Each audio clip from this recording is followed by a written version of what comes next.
MillSounds Podcast 2020. All right, we doing this? We podcasting? Let's get this off our bucket list. Casting to the pods. All right, let's introduce ourselves. Who are you?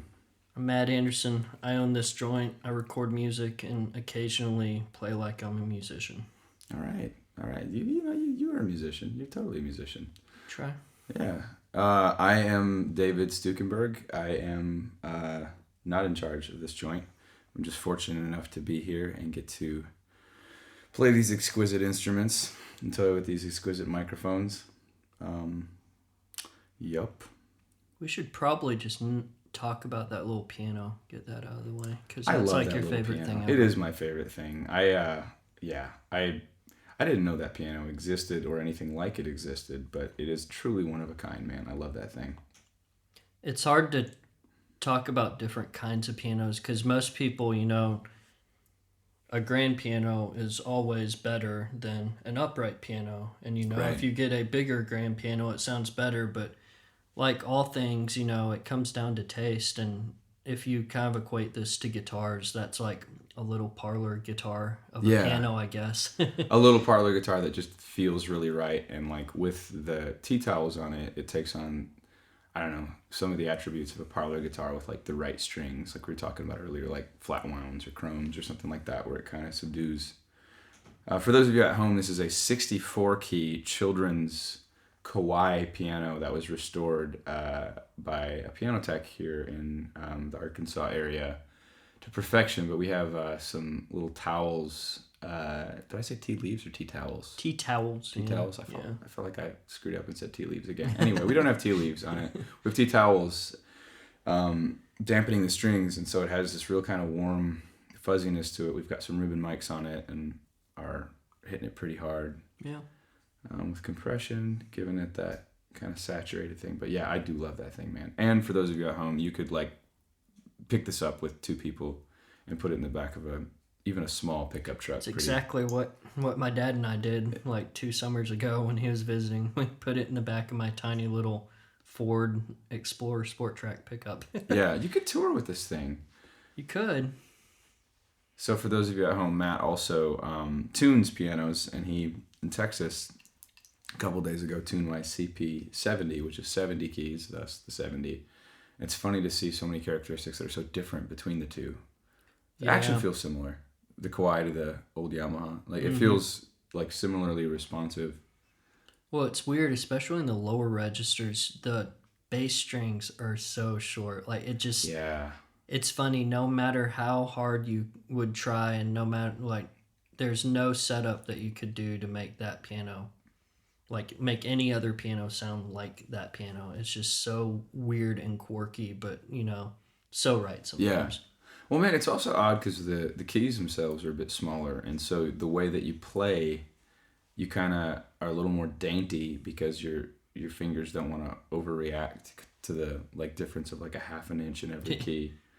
But yeah, it's great. I'm a really basic piano player, but I'm not very good. But I can tell a huge difference going from the grand to that because the keys are just ever so slightly smaller enough to throw you off to where, you have to like run through it a few times to get your hands going back to that like repetitive motion, getting it right. Yeah, but I think that's part of what I love about it actually is it feels unfamiliar. It feels odd, and so you have to adjust to it. And so it makes you play it a little different, which I think is something I look for personally in really all my instruments, things that I'm, I guess, a little bit uncomfortable with. So they kind of, when you sit down to play them, you don't play that same thing every time. Does that make sense? Well, and if you're listening to this and you're a guitarist, it's a very common conversation to have between guitarists, like, this guitar makes me play differently or stuff, but you don't hear it as much with pianos. But man, I saw that piano for sale on Craigslist, and I was like, man, I bet that thing sounds really cool. And it did. And again, you can play the same thing on the big 6-foot grand piano and then go to that, and it's going to make you play it differently. Right. Another thing for those of you listening, we're sitting literally behind this little toy Kawai piano, and the the Grand, and it's funny because we started the day kind of equally looking at both of them, and it's funny we ended the day predominantly spending most of our time Yeah, on the I toy know. piano. It just feels right. It sounds right. It's an inspiring instrument, man. I think it's a staple of mill sound. That and the new tambourine you got today. Yeah, the You're wooden welcome. tambourine. Yeah. David wanted to buy it, but he let me buy it. He was very gracious. Selfishly. You can never have too many weird noisemakers. It's true. I mean, that's pretty much what it boils down to. I love that antique market so much, man. It's fun, and I try to go there with everyone that comes here from out of town and go see it. And it's fun because a lot of it's the same stuff over and over again, for me at least, but they'll move things around, and inevitably when they move things around, you see something different every time. Well, man, it's layers. It's layers of all this intricate old stuff, and so you really have to search. I mean, I feel like there's been a number of times we've been here working on stuff. We'll go a number of days throughout the week, and there will be different objects there every day. Yep. It has the Target effect, where you go in intending to buy nothing and leave with stuff you don't probably need. It's just 2,000 square feet of impulse buys. Well said. Well said. So tell us a little bit about Mountain View, Arkansas, Matt. Why did you build a studio on 150 acres in the middle of the mountains of Arkansas? What makes Mountain View unique? What makes this area particularly that you have all this property on unique? And why is there a functioning mill on your property? Man, okay, let's dissect that. You don't have to do those sequentially if you don't want Okay, to do them well, in order. That's okay too. Let's just start with, I've been here about 3.5 years now. I moved from Austin, Texas, and Austin was a lot of fun. I was there for 2 years, but I figured out really quickly that Austin wasn't a bad place. It just wasn't a good fit for me. I've been in so many just really populated big cities over the year. Before I was in Austin, I was in San Francisco for 5 years, and then I was in around the Madison and Chicago area for 5 years before that, which is where David and I met. And after all that, I'm kind of, in a lot of ways, I'm a country boy at heart, and it's not so much like hiking in the outdoors and things like that. I like to be able to be somewhere where it's really quiet and you can take a break and actually hear your heartbeat, as opposed to a freeway. I always joke, I remember I don't even remember what the commercial was for, but it was from probably the early 2000s, and the commercial was a realtor trying to sell this couple a house that lived right by the freeway, and they walk out to the backyard and it's just noisy as hell and just crazy. And the realtor stands there for a second. He's like, if you close your eyes, it sounds like a raging river. I always thought of that. And it's funny, a lot of people, they need that. You need to be in that craziness and have noise around you. And, Right. that's normal and that's comforting to you. But Right. me, I need to be able to step outside and it just be quiet for a minute and take a deep breath and, like, actually see stars at night and stuff like that. It's just, can, man. You definitely can. It's so refreshing. And I spent a lot of years in the trenches being a musician and a recording engineer in big, like, populated places, and it was great. It was a bunch of great experiences. I wouldn't trade it for the world, but at this point in my life, like, I'm very happy that I have this. Oh man, I'm so jealous. I mean, not jealous, like happy for you as my friend. Yeah. Very happy for you, but yeah, I mean, it's funny, man. Falling asleep last night, you mentioned the river thing. I was trying to identify what the, like, white noise in the background was. Right. And for a second I thought it was like an interstate or something. There's just kind of just like wispy, like, higher frequency sound that you can sort of hear through the walls. And it occurred to me it was just the river, man. It's that loud. You're that close to it. But yeah, it is, man. It's a mecca. I love, the thing is too, I don't know. I think for me, the longer I am around recording and record and whatnot, I think that isolation to me is actually way more important and crucial than the equipment. Because it seems like the equipment is definitely secondary to what comes out of the equipment. Yeah. And if you're away from all that stuff, I mean, I love that you have Wi-Fi, but there's another part of me that wishes you didn't. Because if you didn't, like, I don't have service in like a 20-mile radius of where you are. Yeah, other than little vignettes of a bar here and there. David and I team up on projects because we work really well together and naturally together because we've just worked together for so long. You know, it's like we finish each other's sandwiches. Sandwiches. Yeah. But like we've talked about with a few bands bringing them out here and like holding a basket when they walk in. Like, okay, cell phones in the basket. You'll get them back when we eat dinner. You know, stuff like that. Yeah, I don't know, man. I feel like people might get a little suspicious. Yeah. They're never going to make it out of the holler alive. Yeah, just don't put all their keys in a basket. That's when it starts to get that's suspicious a little and weird. Yeah. No, I love it, man. I love how far away from everything it is. You go for walks throughout the day, bike across the river and so on. No, it's great. But at the same time, you know, it's down like 4 miles of paved road pretty far back where it feels like country. Then you go down the last 2 miles are like, it's really nice dirt road. It's not ghetto dirt road. It's county maintained. But still you get back here and you're like away from stuff. But at the same time, you know, you can drive 15 minutes and you're back in town. You get Mexican, go to Walmart. So it's like, it's a happy balance out here for sure. Yeah, your tortilla chips. Yeah. In the shadow of Sam Walton. What else can you need? It reminds me of the place we met, Matt. Tell me about that place, Matt. Where did we meet? Remind me of that. Man, it was east of Troy, if I East recall of Troy. correctly. Yes. Man. In the timbers of the Lee. Lordy, how many years ago was that?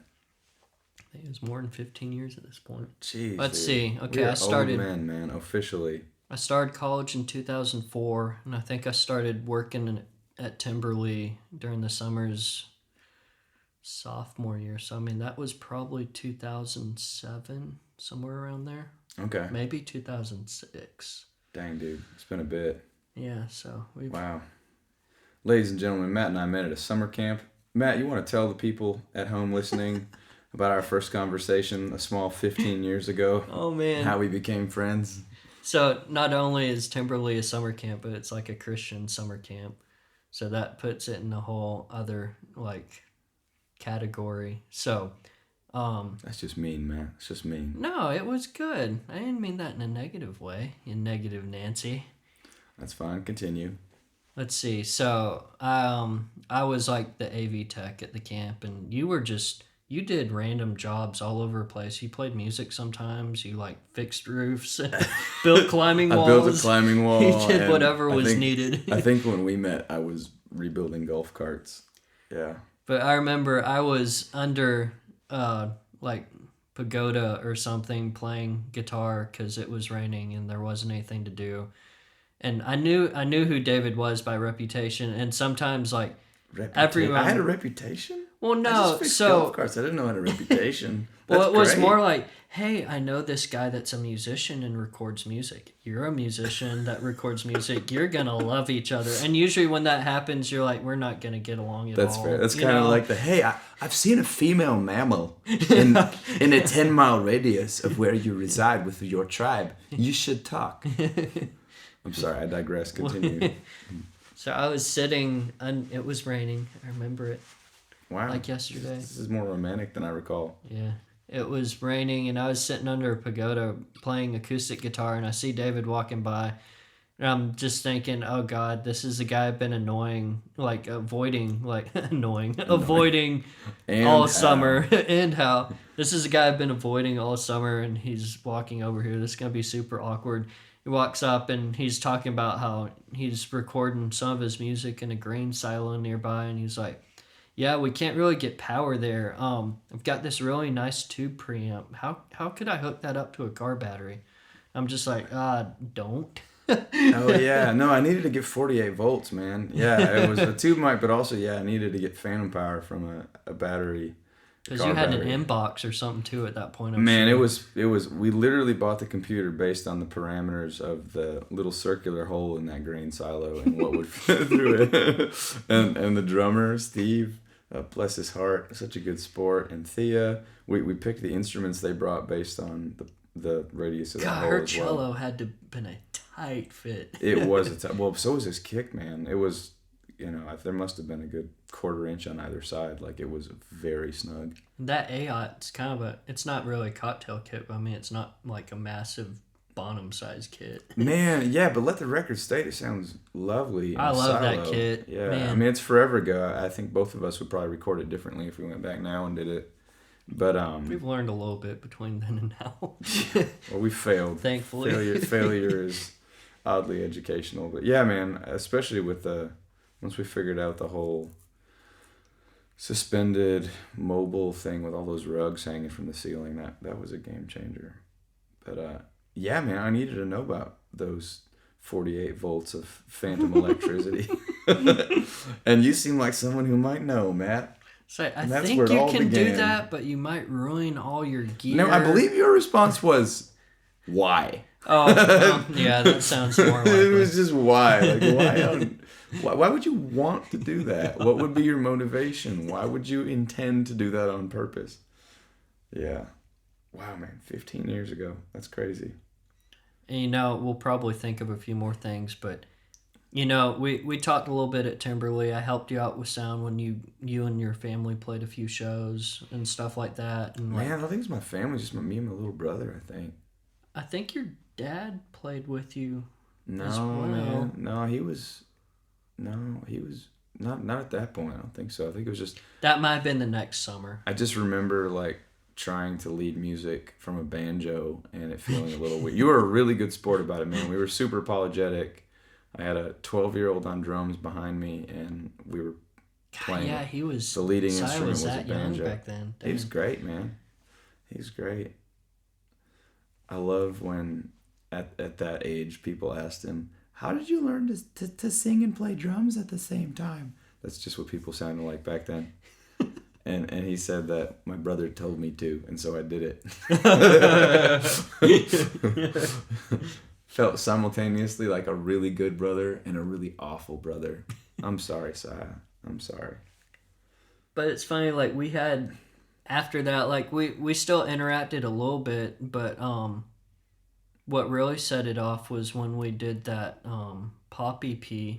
Man, yeah, I thought you deleted me from your memory, and then you said you were coming back to finish a school credit. Well, it's funny because we've had so many, you and me have had so many shared experiences where something absolutely horrible happens, and then, it led us down all these screw ups led us down to these roads to where we are. But we've had some horrible ones for sure. I mean, I thought I had graduated and I had all my credits in college, and so I went back to my parents' place in Georgia and was trying to figure out what I was going to do with my life.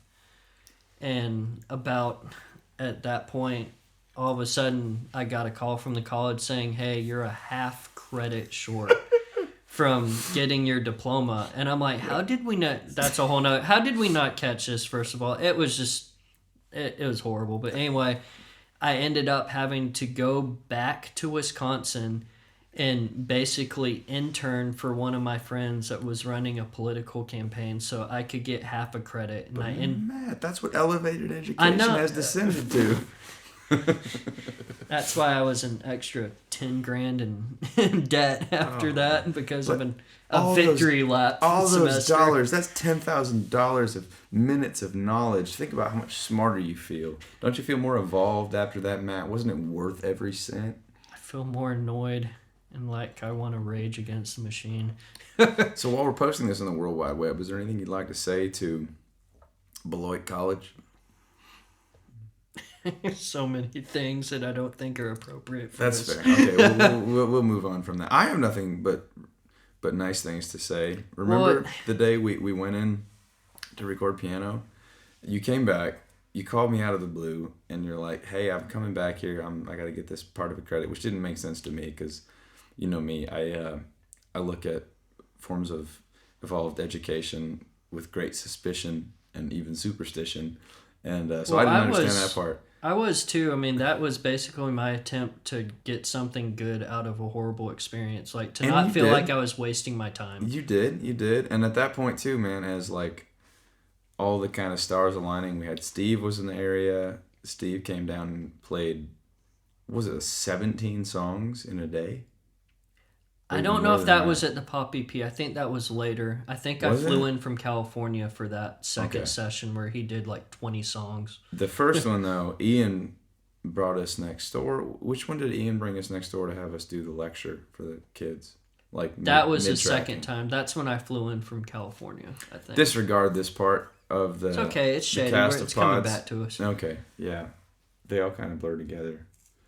But I guess the biggest thing I remember about that first tracking was using the air conditioning shaft as a reverb chamber. Man, Remember that was nuts. If you pointed your voice at that one pipe up in the corner, it just And if you're in the soared right and, like, key, so yeah, and that this like harmonic thing that happened.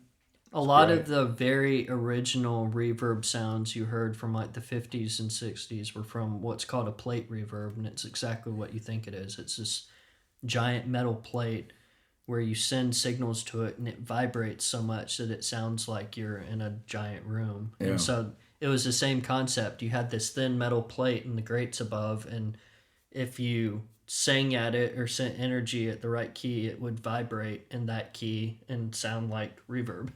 Yeah, if you had any form of room mic in there, that would be pretty overpowering. Which is funny, man, because we had that. It was like a really good thing for some songs that were in the right key of the air vent. Totally annoying for other And things. then the other ones that it wasn't, it just didn't work. Completely destructive. But then you jump forward like 6 years. I lived in Austin. You lived in Alameda? Yeah, California, Bay Area. Yeah, Bay Area. Okay. And then when we started tracking there, oh my goodness, dude. Jack Douglas, Mr. I Am Powerful himself. Well, slow down a Sorry, second. that's a We long got ways back. yeah.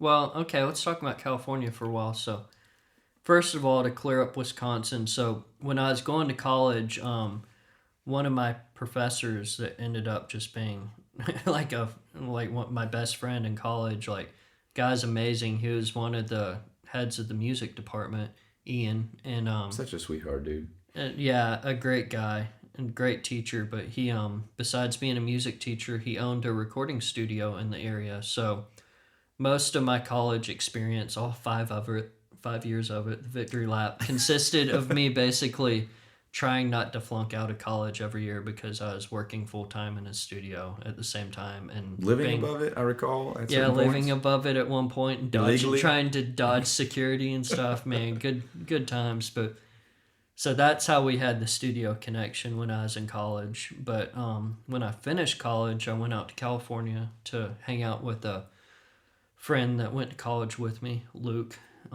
We played a lot of music and did recording stuff. So I moved out to California, and I got this job at a recording school called Expression College. I think it's SAE, Expression College now. They got bought out recently, but I was basically an equipment room tech and the equipment room manager eventually. So the great thing about that was it was this huge school that basically had like 6 complete recording studios inside of it that were all completely different.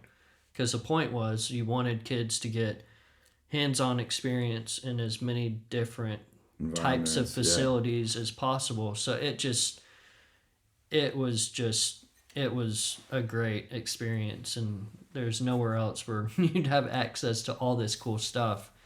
And being a guy that worked in the equipment room, I was one of only like probably 3 people at the school that had keys to all the recording rooms and all the equipment because they kept them separate. So it was like being king of the castle. And The only trick is that the castle had people that had blocked off most of the hours for normal humans. including where we're going, Jack Douglas, who did a lot of the John Lennon and Yoko Ono stuff.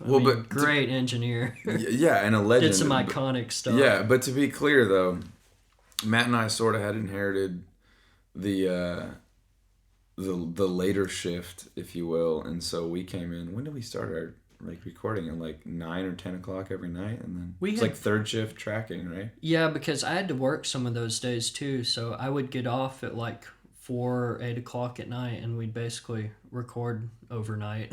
Yeah, then stop by Trader Joe's and go home at like 5 in the morning, 6 in the morning. Which we beat the Bay Area traffic, which is I know, nice. barely. Yeah, just because no other humans wanted to be awake at that vampire hour. But Yeah, man. Oh, I'm sorry. I didn't. I totally No, ruined your no, train of thought. I I am segued powerful. in. I segued into the Jack Douglas thing. So this engineer, Jack Douglas, he was one of the.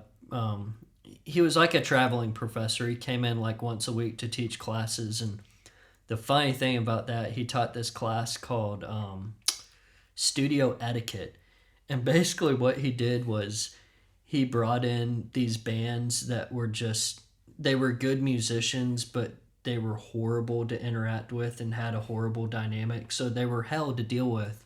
And he'd throw these kids into these horrible situations just to like pretty much, throw them in the water, and now you gotta learn how to swim. So those poor kids would be running around with like chickens with their head cut off, trying to deal with just these horrible musicians.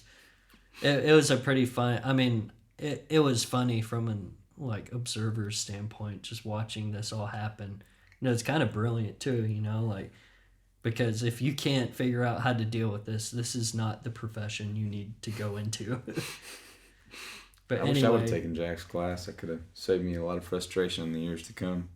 But you continue with the Jack Douglas story. Oh man, it's blurry. I just remember we came in ornery at whatever our start time was. Because he went late. Yeah, like 10 p.m. and we got booted back, and we get in there, and the whole space was a mess. There were papers all over the place, and mics were left out, cables were left out. None of the outboard gear or console stuff was zeroed. So stuff was spent an hour resetting. The SSL was all weird, but then also stuff was patched weird, and so we spent like the first hour cleaning up, and meanwhile found this pen that clearly whoever was in charge of this debacle had been using. That it was a click pen that simply said "I am powerful." And next to it, we knew it was Jack's pen because next to it were his glasses. And I mean, even if you don't know who this guy is, look up a picture of Jack Douglas. Like he has these very like iconic glasses. They're like small and round, like they're his. It's what happens if you hang out with John Lennon in person. I guess you just sort of have to acclimate. Yeah, but I remember we got the pen and all the information, and you looked at the schedule and like, who had the audacity to destroy? I can't believe this. We were so huffy. And then we look it up. And must have been one of the stupid students. Stupid students, kids, college kids learning. And then we find out that the person who had the space that left the pen was a guy who also recorded and produced Imagine. And yeah, I still have that pen, dude. Yeah, I don't think there's any ink in it left, but it's it's got a lot of memories with it, man. All right, Matt. So we need to talk about this here MillSound EP. Tell me about it. Tell me why we're calling it MillSound EP. Or sounds plural, singular, plural. MillSounds, yeah. I'm kind of settled plural. on that. Yeah. Man, it just kind of fell into place because we started a series of songs in a bunch of other studios, and a few of them had gone through a few iterations because we just couldn't get them right for one reason or another, and like or forgot about them entirely.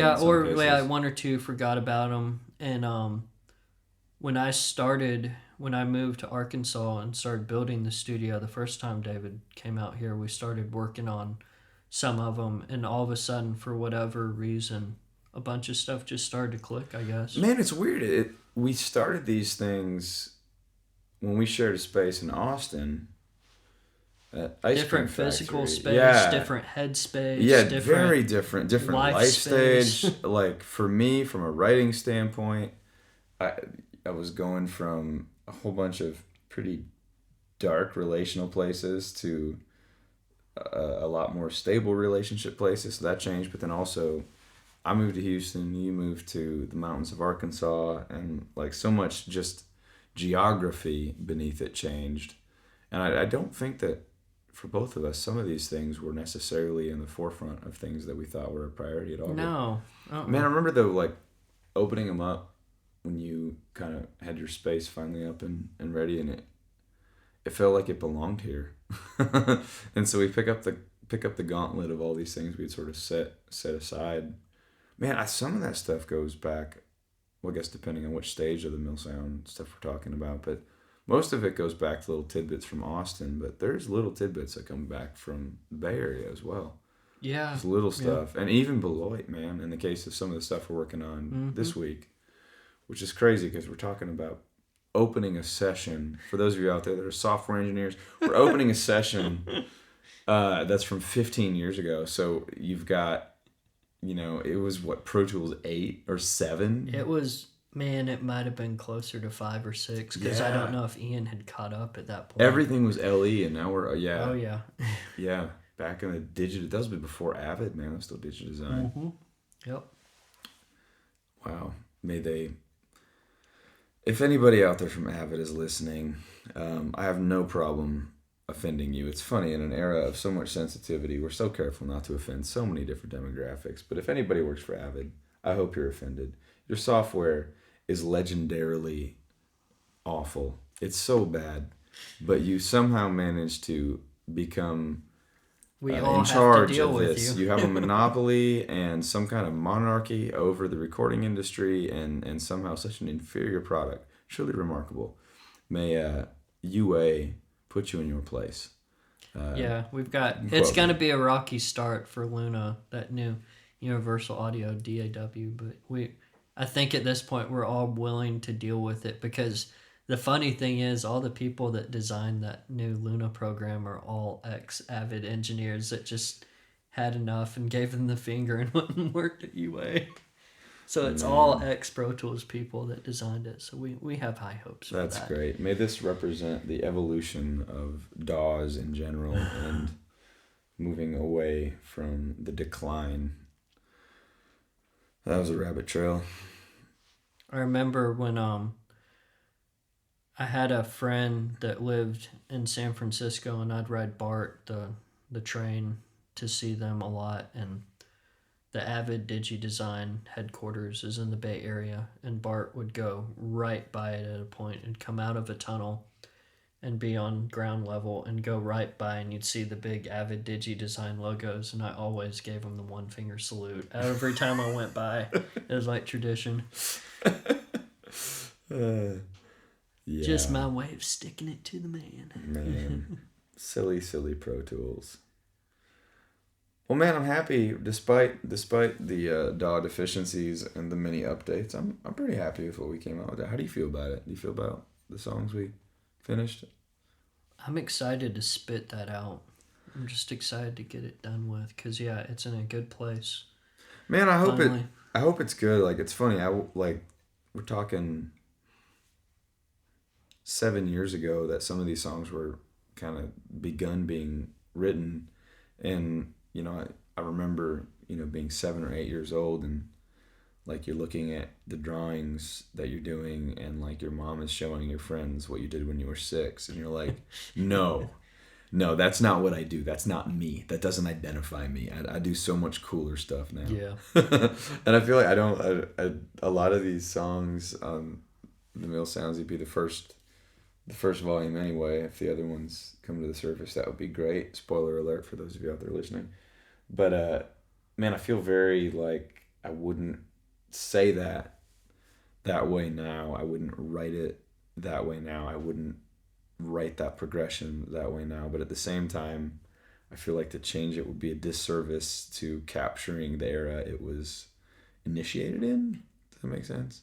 Yeah, I mean, we're talking about this like it's changed drastically over the years, and it's funny, it's been pieced together gradually over the years. We haven't really changed stuff. It's just all of a sudden kind of come together and been itself, and I think we realized that we need to like build off that energy and just get it out now, because the problem with projects that span out years like this is a lot of times you start second guessing yourself and you keep wanting to start over, and you can't go down that rabbit hole. Yeah, no, for sure. And in completing something, and I think kind of releasing it, not completing it, is, well, I think I just contradicted myself. Well, nothing's ever done. No, not completions. I think that's why they call it releases. But man, it's funny too. We had so many different eras of kind of people involved with this too. You had Grant playing on some stuff, Tyler playing on other stuff, me playing on some stuff. Garrett did a beat on something. Programming some stuff. Yeah. Yeah, man. A lot of different elements for sure. I think it's cool. I think it makes sense. I think that we need to follow it up and that there's That's some more the funny continuity. thing. It ended up being a few songs from that we thought were going to be on other projects, and then last minute we're like, this just isn't right for this, and we took it off. We ended up with these leftovers that, oddly enough, all fit together perfectly, even thematically. Like, the album flows naturally, and that's something we have to work really hard to do sometimes, and I think it just kind of happened with this. It was a happy accident, and we jeopardized on that, But yeah, I think all that stuff just ended up fitting together beautifully and naturally, and we jeopardized on that and got it done at the right stage of life. Yeah, man, it's funny. Yeah, it's a good thing these were all in that like super depressed stage writing wise. It's pretty miserable, I think, when I wrote most of these in more ways than one. But I think that it'll be interesting. I wish we could have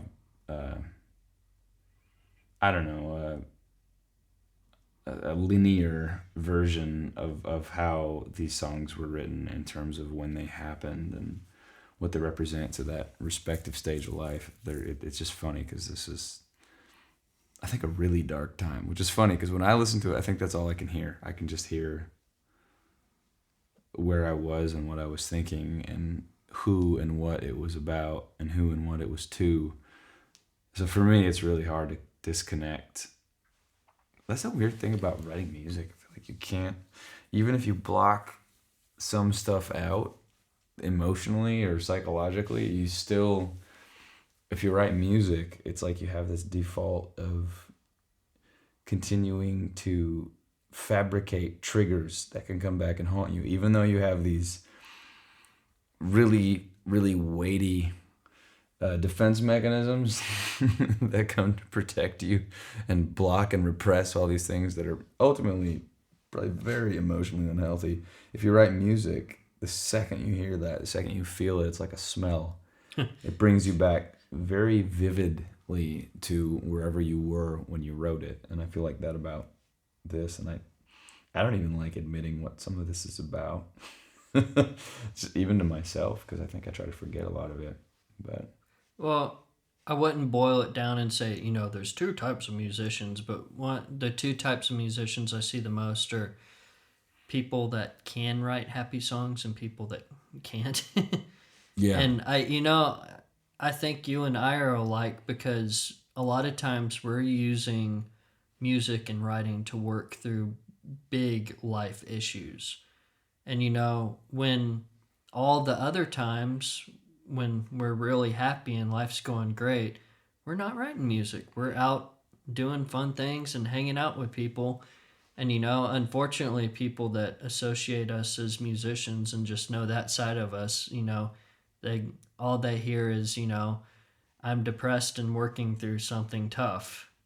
And it's funny because people will get the impression that that's all you are, and that's not necessarily the case. It's just, music, I don't know if this is necessarily the case for you, but music is very cathartic to me, and it's like a journal. You journal through things and you work it out and, move on. Yeah, I mean, I don't know. I definitely see what you're saying, but I don't know. I'm trying to kind of feel myself out for which of those things I can.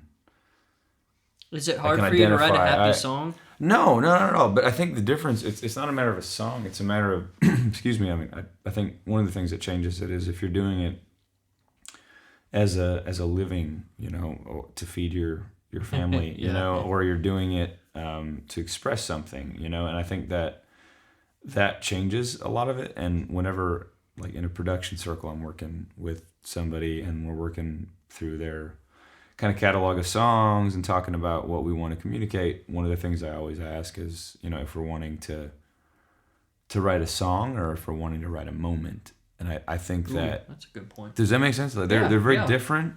And I think that, my first big boy job was as a staff songwriter in Nashville, right? And that was a thing where you kind of use your ability to imagine ideas for a purpose, and you can apply it to any direction.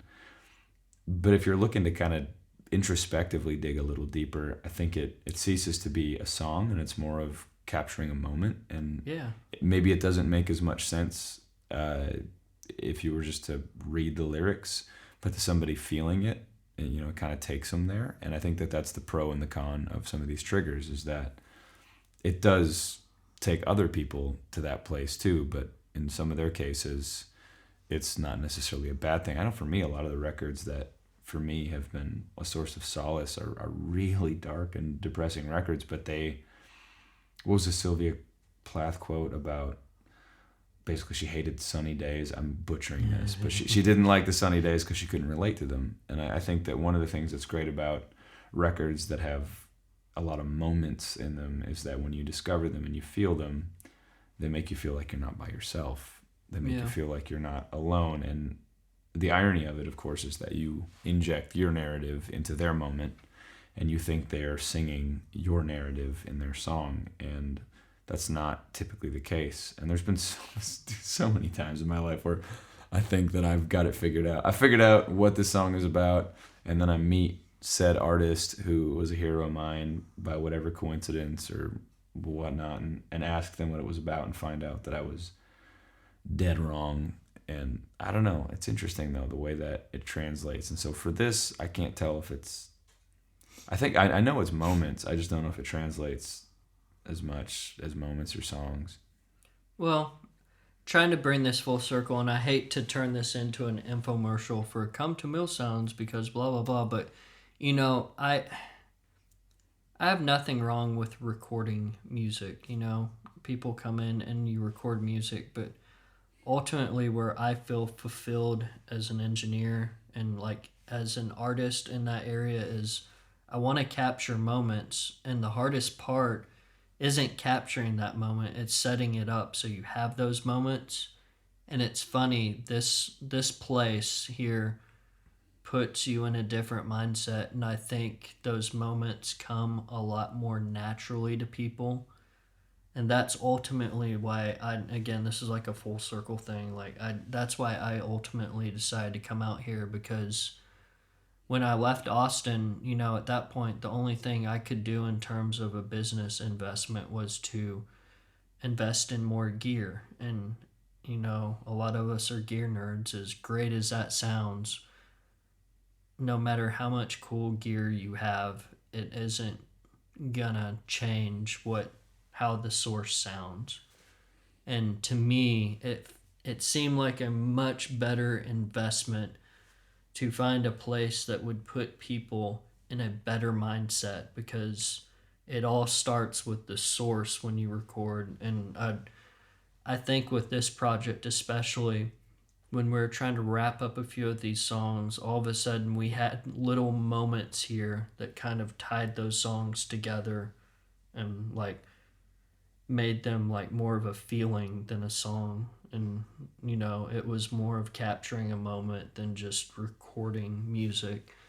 And that's what I enjoy about this place. And being a musician, I just kind of had that feeling the first time I came out here, and thought it would translate well onto other people and other musicians. And I don't know, I don't want to speak for you, David, but I think this MillSounds EP, and the reason we're calling it this is, for whatever reason, this space and this place kind of pulled out some cool moments where all of a sudden stuff started making sense, and it didn't seem like us just going through a collection of random songs. All of a sudden we were looking at a few different songs in this huge file of leftover stuff, and we're like, oh my god, a lot of this stuff makes sense together all of a sudden.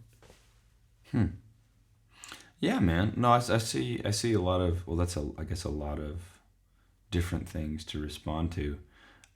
Yeah, I definitely see the value of the kind of the way you're talking about, just your sense of priority in the isolation and in the process. What's unique about this though is just because so much of this kind of, I feel that way about some of the more recent stuff we've recorded that may be almost a follow-up to what we're discussing, that kind of to me is more of a reflection of the place and the mindset. I mean, I think we've just gotten better at building off that energy. I don't know another way to put it. That sounded really hippy dippy, but it did sound really hippy dippy. Yeah. No, but you're right. Well, but not just that. I just think that retrospectively, some of this stuff we're kind of taking ideas from other places. But to me, it first of all, I associate MillSound with you, and I associate a lot of these songs, regardless of where we were working on them or what city or what state, with you. And so a lot of them are co-writes. Funny enough, we don't do that all that often. Funny enough, but a lot of these ended up being like the only co-writes we've ever done. Which ones? Not Out of Here. Yeah, Out of Here. Oh yeah. And not Mess. There's at least one other on here. I think are you thinking of the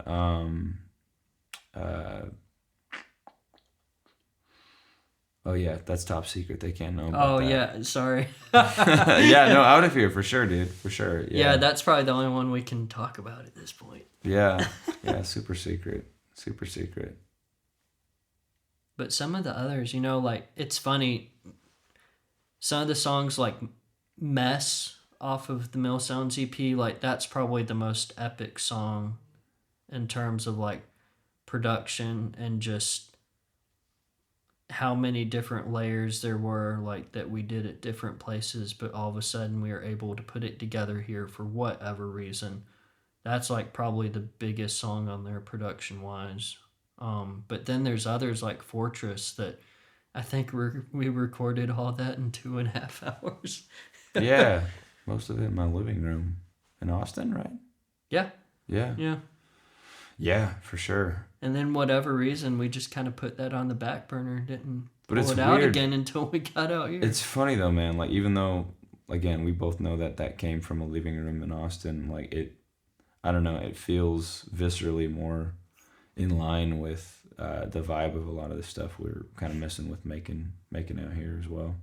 And then there's others like Tether, where all of that was done out here at MillSounds in a day, and it was all around one old school kind of ribbon mic in the middle of the room, and the mic just stayed stationary, and we didn't really mess with levels or anything too much. Like, if something was too loud when we layered it in, we moved away from the mic, and if we wanted it faded to the left side more, we stepped to the left of the mic more because it was a stereo mic. And that was another fun project. Yeah, it was a couple steps even past that. Remember, we had all the backup vocals piped through the amps in the opposing sides of the room. Yeah, we fed all the So it actually was a live take all through the one mic, but everything was just fed through separately. Well, I think originally we intended to pull a few more musicians in and actually do that as a live take, and that didn't work out logistically last minute, so we had to kind of cheat and figure out a different way to do it.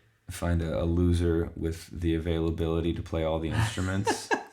Miraculously, I happened to be here. Yeah. But yeah, it's just, in closing, I guess, it's funny how you fight a lot of things in different stages of your life, but then all of a sudden something just comes together naturally. And that was the coolest thing about this project, was all of a sudden it just unexpectedly came together in a bunch of cool ways. Yeah, I think the pieces that came together weren't the pieces I would have expected. No, not fitting at all. Together either. There are a lot of other ones that I would have expected to have more continuity, even in terms of the subject matter. But I think it ended up, being an odd sequence of ideas and thoughts that together, you're right, they do seem like they make sense. Yeah. And the immortal words of Forrest Gump. That's all I've got to say about that. Nothing about chocolate? I don't know if life is like a box of chocolates. Yeah. I don't know. I suppose That's still up in the air at this point in my life. my experience with chocolate is different than Forrest led me to believe. All right. Well, I think that naturally came to an awkward close. All What right. would you say? It's perfect. Perfect. Awkward closes are how we roll. It's funny. I don't expect to do many of these podcast things, but I try to do it with people that I've at least worked together a lot with, because this is completely unscripted. It's just us sitting here rambling about things and, just having fun. I did this with Wally. The first one was with our friend Wally, which we played a bunch of shows with in Austin and stuff, and he's been out here a lot. And, Oh, we're still doing this. We're still. It just occurred to me we're still talking to an imaginary third person in the room, so we're still going. All right. Okay, I'll shut up. No, do it. No, this is good. No, go on. Let's talk about Wally. Wally's a cool guy. That Wally. He's Wally. Good feller. He's good people. Good people. He is a good people. Maybe one day we'll all get to hang out together out here. Wouldn't that be crazy? Maybe, man. Maybe. See what happens. But yeah, I don't know when we're gonna do another one of these. I mean, if you've sat through this whole ridiculous rambling of a podcast, I appreciate it. But it's funny.